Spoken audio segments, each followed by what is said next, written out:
Donc, je m'appelle Fabienne Raoul. Alors, je suis de formation ingénieur matériaux, sciences et génie des matériaux plus précisément, que j'ai obtenu dans une école d'ingénieur à Orsay.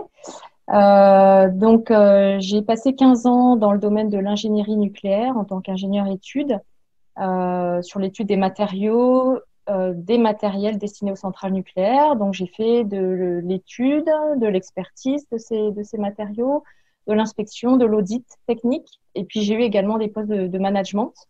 Et je suis restée donc 15 ans dans cette grande entreprise française et que j'ai quittée il y a 5 ans maintenant, un peu plus de 5 ans, pour me réorienter complètement vers l'accompagnement des personnes, puisque je suis aujourd'hui sophrologue et je fais également des travail énergétique. Ça s'est passé le 10 février 2004.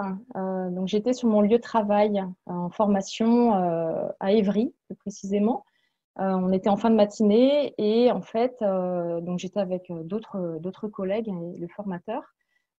Et subitement, en fait, j'ai ressenti des nausées, je transpirais beaucoup. Euh, et en fait, je me suis sentie pas bien du tout. Et je me suis dit, bon, bah, il va falloir que j'aille aux toilettes pour vomir. Je comprenais pas ce qui se passait, quoi. Euh, et le temps que je me dis ça, en fait, j'ai perdu connaissance. C'est-à-dire que je ne m'en suis même pas rendu compte. C'est mes collègues qui m'ont décrit, alors ultérieurement, qu'en fait, ils m'ont vu avec les yeux révulsés. J'avais tous les membres en fait qui étaient très tendus, vraiment comme hypertoniques, j'allais dire, un peu comme une crise d'épilepsie, mais j'ai su après que c'était pas ça.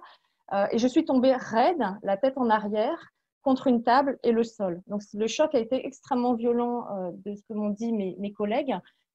Euh, donc en fait j'étais inconsciente physiquement parlant, mais je n'étais pas inconsciente en fait. Dans le sens, physiquement, je l'étais, on est d'accord, mais pour moi, je suis passée instantanément dans alors ce que j'appelle une autre réalité, un autre monde, dans le sens où j'étais dans un espace blanc très lumineux, euh, où il n'y avait absolument aucune limite.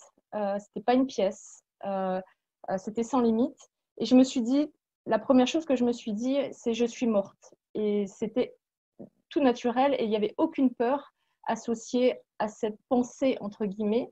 Euh, et en fait, face à moi, j'avais des personnes disposées en arc de cercle qui m'attendaient. Euh, et avec un personnage plus charismatique au centre, alors figure masculine et féminine, que je ne savais pas qui étaient ces personnes-là. Hein. Ce n'était pas pour moi des personnes défuntes que je connaissais ou quoi que ce soit, mais il émanait d'eux un amour assez incroyable, comme on dit, inconditionnel, c'est-à-dire une puissance, une intensité incroyable. Et j'ai eu ce sentiment de retour à la maison que je n'avais jamais ressenti. C'était un amour, encore une fois, qu'on ne peut pas percevoir sur Terre, j'allais dire, dans la vie de tous les jours, dans l'état amoureux, dans l'état affectif. Et j'avais une confiance dans ces personnes-là qui m'attendaient. Voilà, c'est vraiment ce sentiment de retour à la maison.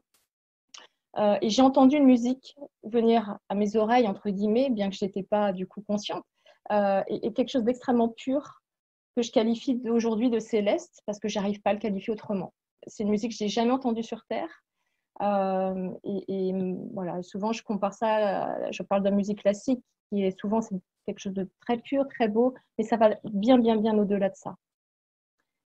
Je suis ensuite revenue dans mon corps. J'avais un secouriste qui était sur moi, me réanimer. Et en fait, quand j'ai ouvert les yeux, je n'ai pas compris ce qui se passait parce que je ressentais toutes les douleurs de mon corps et j'ai pas compris sur le moment cette transition.